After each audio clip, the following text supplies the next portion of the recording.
Good afternoon. Good afternoon. So I get the lucky postprandial dip slot, but hopefully can move a little bit quickly, throw some new ideas and insights at you, and keep you alive and on your toes. So just the title, I didn't really choose, but it's sort of fun. Apparently, some of you have not seen The Matrix. I would recommend it, although I would agree that Keanu is not the world's greatest actor. Sorry, but yeah. That's okay. It's still a cool movie. So my name is Arash Bissell. I am the president at a nonprofit called NROC, or the NROC Project. Some of you may know us as the Monterey Institute for Technology and Education, but we just don't use that name anymore. It's too long, and everybody knows this is NROC. We're a 15-year organization that works generally in college and career readiness and kind of the intersection of open education and digital resources and so on. So I'll go into that in a little bit.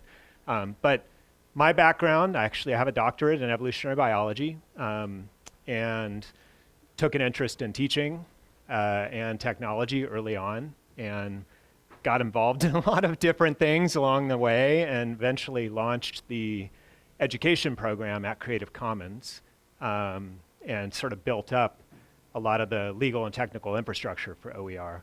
And then I moved on from there and actually joined this organization in large part because I really wanted to build solutions to things. That was kind of my driving interest. And so I'll go into some of what we've done in that vein.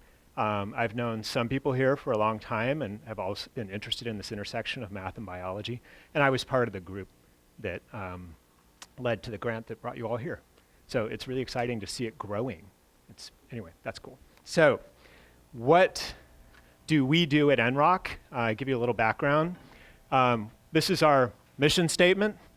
So it's pretty broad. We're just sort of like, hey, we feel like maybe an organization that pays attention to the fact that stuff's changing all the time and there are new tools and affordances, and frankly, it's really super overwhelming.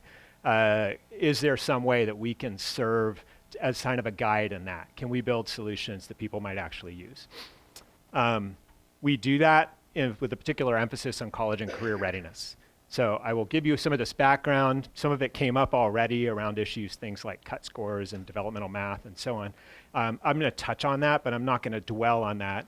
I am more than happy to talk to any of you about any of that at any length. I'll be here for the rest of the time, so feel free to track me down.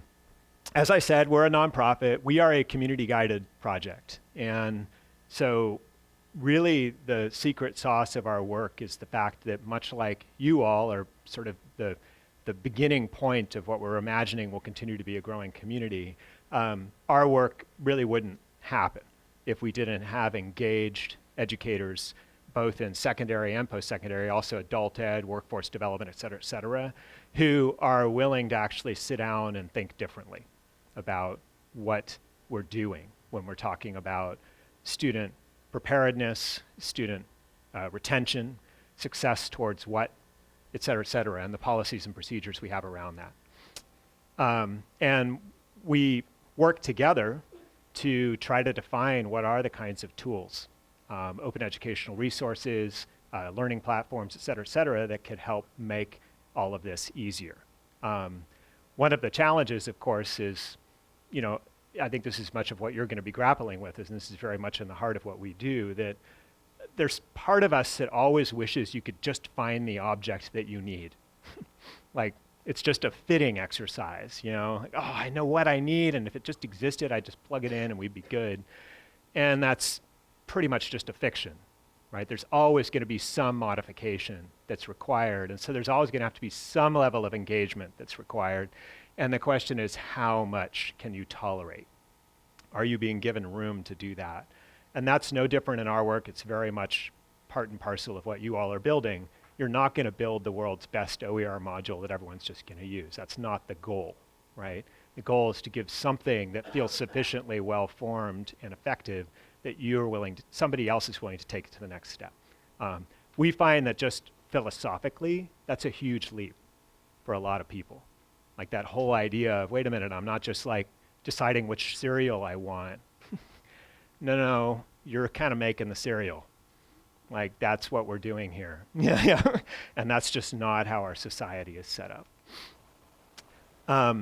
We do a lot of things within this. So in product development, community adoption, we do a lot of support around implementation and refinement. We have to maintain all of this, and then we have partnerships with a lot of organizations, including many organizations that are involved here. Just dwell a little bit, my special project, the one I spend most of the time on, is called EdReady. EdReady is a platform for personalized learning. We built it explicitly because we saw the emergent landscape around adaptive and personalized learning tools, and they were all, in our words, not OER friendly. They depended very much on a design that did not allow you to go in and drop in the learning resources you want or assess people in the ways that you prefer. They would break if you did that. And moreover, the sort of secret sauce of adaptivity was really what was, in the black box. That's what the companies were building themselves around. And so we just asked the question, well, where's the OER platform for this? And we didn't see it, so we built it. Fortunately, we got money to do that, starting with the Hewlett Foundation, also from the Gates Foundation, Irvine, and others. EdReady is being used by some people here. And again, I would encourage anyone who's interested in all of this to come talk to me. Some of what I'm going to dive into uses EdReady as a model. So like what EdReady can do can help guide some of the considerations you might have as you're developing these modules and thinking about how do we build them so that they are more adaptable? How do we build them so they're easier to implement in classrooms? Those types of considerations. I don't want to convey that in any way, shape, or form, EdReady is necessarily the ideal destination. You all already have LMSs and learning tools and all kinds of other things that you may use for a whole variety of reasons. And I think the whole point of OER is that they should be able to kind of fall into place in any of these systems. Again, with a little bit of investment, a little bit of modification, that's the goal, right? Feel free to interrupt me at any time, by the way, if you have questions. So I wasn't actually planning to use a lot of slides, and then as I sort of saw what people were talking about, I'm like, I'm going to have to use some slides. So just to give you a little bit of a dive into some of the ways that we think about some of the work you all are doing. EdReady, for example, and this is actually course material that we publish as OER. It's a multimedia-rich course for developmental math. It's the entirety of high school math, basically. But the most important thing about it is that it's natively built with a very modular structure. So why? Well, we talk about modularity as kind of imagine of them as being like Lego blocks. And you're not necessarily going to transform Legos into something that is not a Lego or a differently shaped Lego. That's not the level of modification we're trying to support, but you certainly will mix and match Legos to build interesting new things. So you can take the same pile of Lego blocks and create a very blocky looking dog or a small house or a very colorful fire engine, whatever, right? But the blocks, you're not changing the blocks. You're using their inherent capability to be mixed and matched. That's what we've built. When you think about the OER you're going to develop, that's one way to think about it, right? That you can think about it as being a piece of something that you would combine with other pieces to create learning experiences that together become something more holistic, more synergistic, right? Another way to think about it is, oh, no, actually the unit that we've built, I'm expecting people to go in and monkey around with it and change it, like change the writing, change the pictures I use, change the examples. What I would say is there's probably some happy in-between space. And that's going to be the challenge in the construction. And I speak to that because we have now at least 15 years of OER kind of stuff going on. And what we don't see is a whole lot of the sort of final part of the OER lifecycle, which is the adaptation, remix, and republish side. And I think part of that is because we haven't done a good job as a community when we build OER defining what makes this an effective learning object. So if I hand it to you and I say, I believe this is an effective learning object, you say, I love it, I want to change it, The question is, what can you change without breaking what was inherent in the design that led to you believing that you get good learning outcomes? Without that sort of, we like to call them guardrails, right? You know, something that's sort of like, no, if you just kick that whole part out, you've kind of just ruined it. Yeah. Or as opposed to making minor modifications where you probably haven't really done anything much at all, which may be fine. So there's some in between space, and that's I think over the course of the next couple of days, that's some of what you'll be grappling with. It's just how modifiable am I imagining these objects that you're all going to co-create? Do you want them to be? In our case, we're like, well, we don't expect people to go in and really change videos, for example. They're not super modifiable. It's a hard thing to do. But text, sure. Text and the surrounding text, that's easy to change. And so we created all these modules. And then there are a variety of ways you can define them. This is kind of a typical mathy way. There's arithmetic and algebra and so on. You could also decompose them further. So these are all the modules, again, the units, if you will, and they're composed of lessons, and each of the lessons is then divided into a whole bunch of topics. And so now we're starting to get into smaller Legos that you can mix and match and recombine in various ways. And then you could also just come up with your arbitrary combinations. So there's a very simple system in EdReady for taking a whole list of, let's say, topics and deciding what's in and out, snapping them together, just like Legos, to make a new object. And when you do that, you create what we call pathways or study paths. So in the parlance of what you all are doing, you could imagine something like, well, I'm teaching biomechanics, structure, and function. I'm going to use that example a few times. In order to teach that in a more quantitative way, my students are going to have to grapple with these math concepts. That's something you can define ahead of time. And because I don't want to waste time having them review all the math under the sun, I'm going to identify that ahead of time. And now what I need is either to teach them or review that stuff, or maybe I can use a program like EdReady to do it for me, save myself some time and effort. And that's exactly what people do. In addition to defining the scope, that's what we call the scope and sequence, a program like EdReady allows you to use and assign various OER collections. It's all been pre-aligned, so all you're really doing is deciding, do I like PhET-Sims or Khan Academy or whatever or not? And similarly on the assessment side, there's a whole set of collections of assessment items which get at the same concepts in different ways. So we imagine this exercise, someone kind of goes through all this work and makes a decision about, all right, I plan to do this in my class. It's a biology class, so I can't spend a huge amount of time on math, but I can pre-configure a program like EdReady to support the math skills they need to be successful and just assign it as an assignment that they might take. I go through all that, again, just to start to give you a handle on, we as a group, so as part of the group that was meeting prior to this, when we talked about all the different sort of things that stand in the way of more quantitative instruction in biology classes, well, certainly some of it is a lack of exemplary, quantitatively rigorous learning material. That's part of it. It's a production side problem. And that's what you all are here to tackle, right? You're actually going to build stuff. You're going to adapt stuff. You're going to produce like a pool of this great material that's going to take these quantitative approaches. But once it's built, there's a whole nother set of barriers that follow. How do you actually get people to find it? That's a barrier. How do people, once they find it, know how to use it in their classroom? Yet another barrier. Once it's in the classroom, how do you model or monitor whether it's doing what you need? Is it actually making it so students can grapple more complicated concepts more efficiently?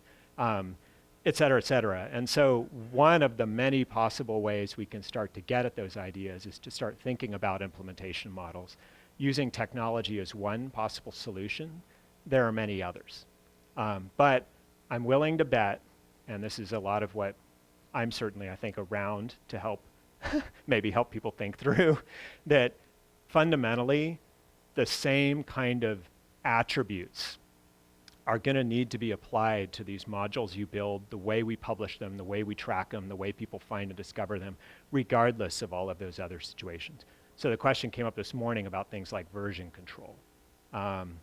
Yes, there's a way to do that I think is relatively simplistic and will help. It's not going to be the perfect solution, but it'll work, right? What about adhering to some kind of ontology or standard when it comes to describing these resources? Yeah, there's a way to do that, right? So we'll help with that part of the puzzle. And then once we get to the point of talking about implementation, like how do we use these things? How do we get other people who maybe aren't as enthusiastic about this as we are to use these things? That's where a lot of this stuff will come back in. So consider this a bit of a preview of what's to come in terms of some of the decisions you're going to make. All right, and so I just wanted to zero in so you can get a little more of a tangible sense of how this works and show you some of the stuff that's already been done. So you've heard about the matrix. I welcomed you to the matrix. This is the matrix. This is the work product that came out of a lot of the planning meetings. And what you're seeing here is a very large Google spreadsheet. And there's a number of ways to get at it. But fundamentally, all this is doing is trying to organize biology, math, learning resources that are relevant to, sort of intersect at those two things, and then underlying math expectations in space. So to give you an example, this bio module here is actually based on one of the many potential starting points you might all use for quantitative biology module, learning modules, and that comes out of some of Lou and Suzanne's old work. And so there's some module that's called Cell Division and Rates of Population Growth. We took a look at it, more importantly, the math experts in our group took a look at it and said, well, in order to really grapple with this module, they should be comfortable with these math concepts, right? Like these are going to be a barrier to them really being able to do the module as it's currently described. And then the question became, well, is there a way we could give students a leg up on evaluating how well they understand that stuff? Are they ready to grapple with this or not? And just again, mostly because I think I was involved, we said, well, EdReady's ready to go. Why don't we see if EdReady has material? And it turned out for some of it, geometric equation sequences, nope, that material's not really there. And so that's some work that remains to be done. If we were going to flesh this out, we would want to look at other collections, other available materials out there to fill it in. But for the stuff that is there, oh yeah, we have some modules. We've worked it up. We have some OpenStax references. It just wasn't copied over. So we have the actual modules available. We're sort of just trying to organize it all in space, right? And you can walk through, there's all these tabs down here for different biological concepts where we did the same thing. And I'll actually point out, we do have a growing collections list. These are OER collections that we trolled and looked at and that are available to pull from. All of this material is available, by the way. This link, in fact, is already in your CUBES site. So you can get to all of these things. So the thinking, again, is if we could keep building on this and try to organize, okay, we have learning material. They require math. What can we use to both provide the math that they need right here? And then for many of you, there's even another level of math that we're worried about, sort of the math before the math, which we commonly call developmental math. And that too is sort of incorporated into this thinking, right? And that you could use, to the extent you're a biologist and you're going, oh my God, how far down do I have to go just to teach this biology concept in this way? To the extent that there are solutions, right, technology tools and other ways that you can assign and delegate and take a lot of that off of your class time, then maybe that makes the adoption cycle easier. Maybe it makes it more palatable for you to actually pursue. That was one thing. I wanted to point out, and I don't know what you're going to do with this, but BioQuest is part of the pool of organizations that we support. So BioQuest has their own EdReady site, which as far as I'm concerned, any of you can just go to town on. But we can talk about how that might be useful. If people want to explore some of the ways that some of what you're developing could be supported by a system like EdReady and the BioQuest site, or if you want your own sites. Some of you have your own sites. You may not even know that, depending on your role at your institution. I wanted to show you a little bit of how this looks just so I can bring it home. So on this particular site, I can just enter as a guest. And I think, so there's a variety of things you can do on the site. You can use what we call just like a public goal, where you just open it up to everybody and you say, hey, here's all this math material that in theory I want people to know, and it could be like everything. This is a lot of material. And just say, I want students to do this as a prerequisite, sort of a way of sort of double checking their math readiness for my course in a broad sense, right? That's one way of using it, and people do that. I think a sort of more interesting opportunity exists to create much more focused goals. And you can see you can customize almost everything. And so this is an example where I used the alignment we got out of the matrix to define, well, what are the math skills that are needed for the modules we have related to the biomechanics structure and function. So just went through the exercise, right? We define the math that's needed in order to get at that learning module. It turns out it's not a lot, but it's critical. There's basically some ratios, rates, and proportions, and some geometry material. And so at least a tool like EdReady, I just narrowed it down. I said everything else is irrelevant. If that's what I want them to prepare for, then this is all they really need to know. And there's a fairly simple process where you go in and you answer a few questions, and I'm going to pretend I don't know anything. And these questions are all subject. You can build your own questions and drop them in, and this is all stuff we can do together. But once you get to the end of that, it says, well, you don't really know this stuff. Fortunately, a tool like EdReady gives you everything you need to learn it.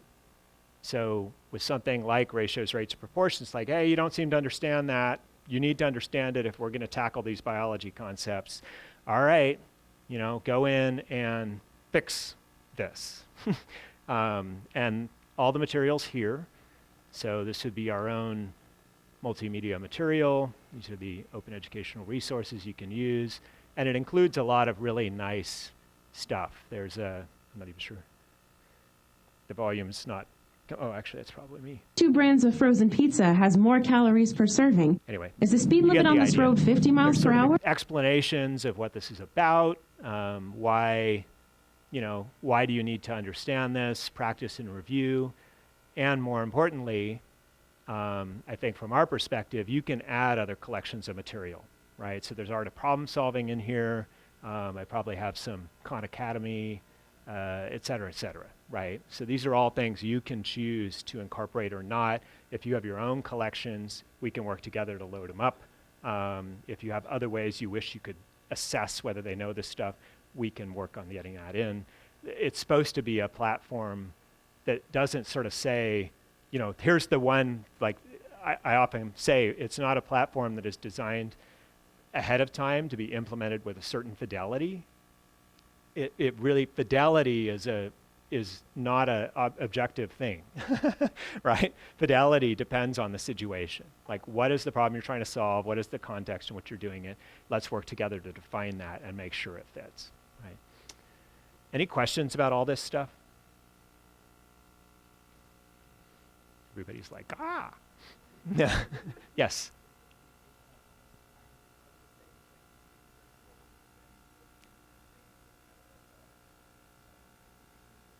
Yeah, so if you have your own EdReady or you get access to the back end, right, which requires some kind of permission, because this is all dealing in what's technically federally protected student data. But if you have your own EdReady site or you work with the BioQuest people to make that work, you get this incredibly rich body of reporting, as you would expect, right? It's an online learning tool, so it tracks time on task, progress. You can set up all kinds of sort of like alerts on, are they moving at the pace you want? Are they hitting the milestones that you wish they would hit when you think they should be hitting them, et cetera, et cetera. It'll give you insight onto whether they're just kind of testing themselves as a way of like getting through it, or are they actually spending time learning the material? Yeah, so that's all in there. And I should back up a little bit. So as I said, I mean, the bulk of our work as an organization really focuses on this issue of basically matriculating to post-secondary studies without ending up in developmental math or English. We also support English. And so under that model, a lot of what we do acknowledges the fact that so much of the problem and the way we typically handle that is we end up having to use sort of a one-size-fits-all solution. Like, go take a whole course, like a whole semester of material to deal with the fact that you're not quite there. Your Accuplacer score was not quite right, like whatever it might be. And in fact, we know there's huge variation in exactly where those students are deficient and what they might need. And so we have reams of evidence at this point that if you use something like EdReady, right, more of a personalized approach where you diagnose exactly where those gaps are and then target them, that for some people, it can change what would have been a whole semester into just literally a couple days or a week or two of targeted, focused work. They fill those gaps, they move on, and we do see the follow-on success you would hope for. So anyway, the system is incredibly flexible. That's part of, I think, the reason why I'm involved in this effort, is because we're trying to evaluate, well, we know people use it for co-requisite support. We use it, for example, in targeted workforce development support. There's a lot of different ways, and what we're hoping is that something like this may help to guide and support implementation of the efforts of a group like this, right? You all are going to be a little bit more on the cutting edge of your willingness to, plug in some of these modules into your classes, right? Work with colleagues across the aisle, et cetera. We're kind of worried about the people who aren't in this room. Like, who are the faculty who are like, oh yeah, quantitative skills, oh my God, I don't really want to deal with that. And what we want to be able to say is, look, why don't you start with something simple? Why don't you try this module? Here's a way of making sure students have the math skills to tackle it. It'll mostly run by itself, maybe a little bit of checking in to making sure they're getting it done, and then just see what happens. And if they start to get excited about, oh my gosh, right, like I'm doing things I never thought I could, now maybe they're going to want to take that next step, do a deeper level of sort of embrace of this thinking. That's our thought, anyway. Yeah.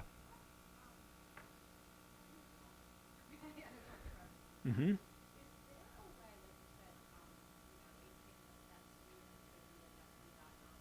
Mm-hmm.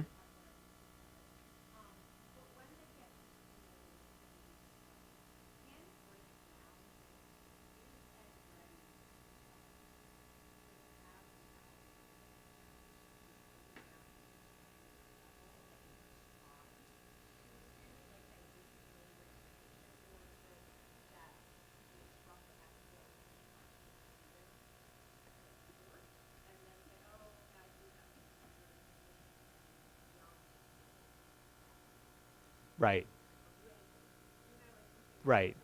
Yeah. So this study path here, this is a very simple one because they're only the 2 units, but this is personalized to this student. So what the student sees and the progress that's made and the resources that are presented and everything depends on what that student has demonstrated mastery for. So, you define the expectations for the whole class, for example, but each person's going to have an entirely unique experience depending on where they are. There is yet another level at which this all works, which is really the learning objectives that we cobble together to turn into a topic, right? A unit of instruction. The learning objectives are actually shown by these little dots. So simplifying ratios and rates is actually, write ratios and rates is fractions in simplest form, find unit rates, and find unit prices. Like those are the 3 learning objectives that together comprise that learning unit. And each of those is independently assessed and evaluated. And then the reference objects depend on, do they have mastery at that level or not? Does that make sense?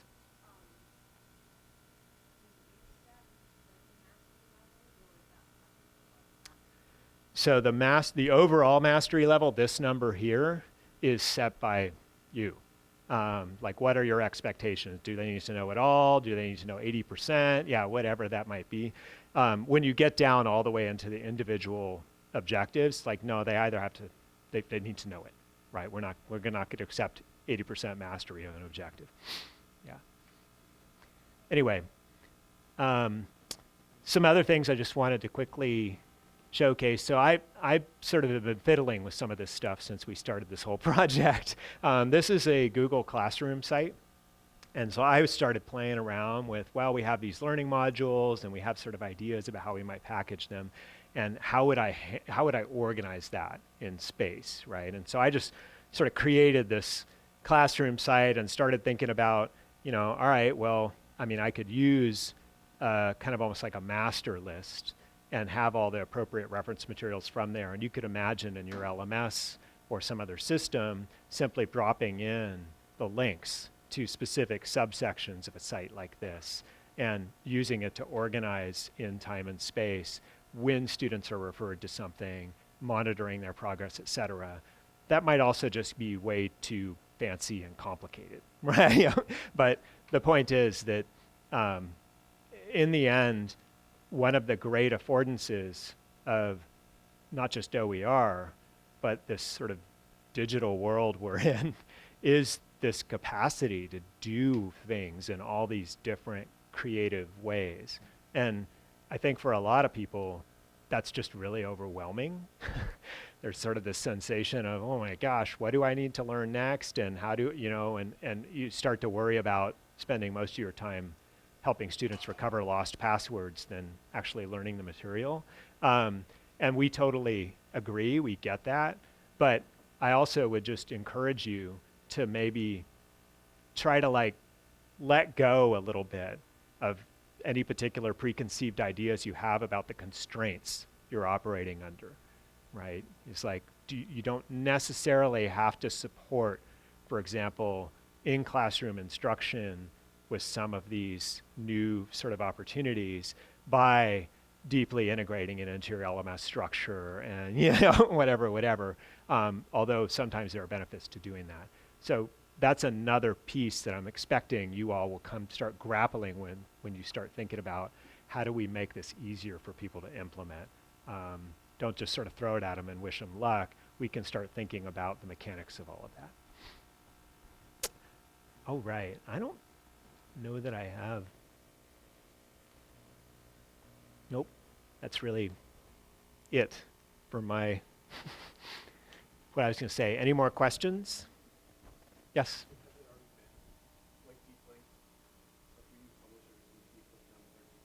Mm-hmm.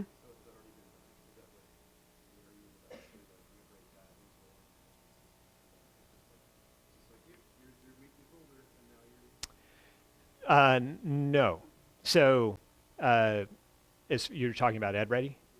So yeah, as far as EdReady goes, it is a cloud-based system. And so it'll support single sign-on. And then if you want to create a set of links within a course shell or something like that, you can do it. But it's really best understood as a competency-based system. And so it's not like what it does depends on how you configure it. And so there's no simple way for us to pre-configure it as a pre-installed app in D2L or Canvas or anything like that without greatly limiting what it does. Does that make sense? Because all the customization has to happen on the EdReady side. So if we sort of pre-configure all that and someone's like, oh, I want to use it, and they make a few choices on D2L, Well, they would only be barely scratching the surface of what's possible because they're not realizing that there's all this other capability that we can't pre-create in D2L. Yeah, it's anyway. Everybody always wants the really easy answer there, and I'm like, sorry. Yeah, I mean, so we have a lot of integration with any learning management system, but there is some work involved. Other questions about any of the sort of, yes? Mm-hmm.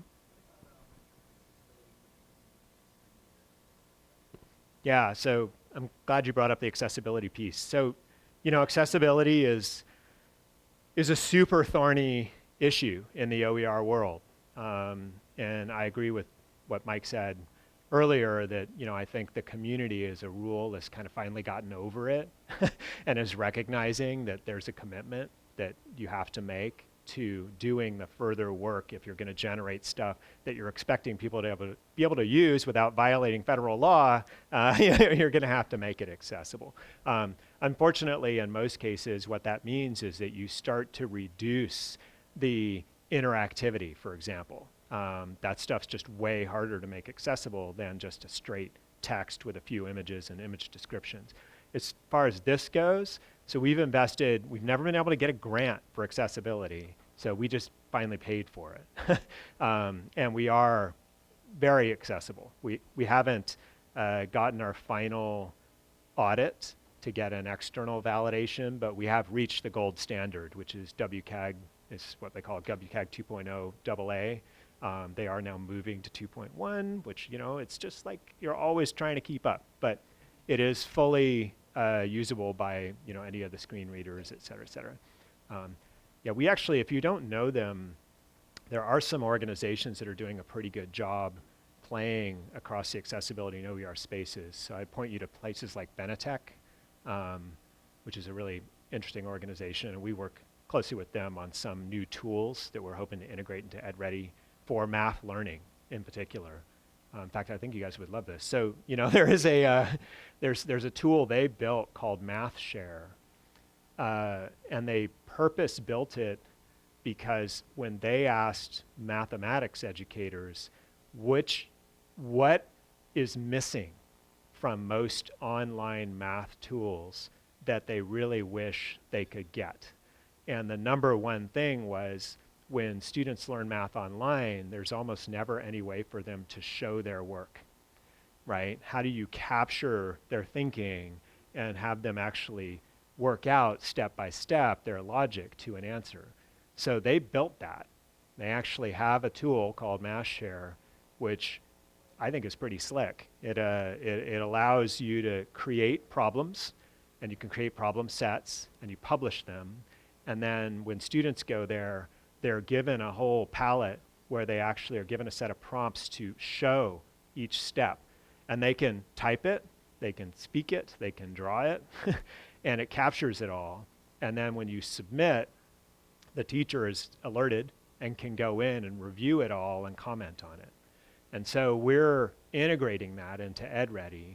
I think we're their first partner in that regard, and trying to make it so that the ability to assign people, right, to use MathShare in a given context is super easy, and we'll also keep all the version history.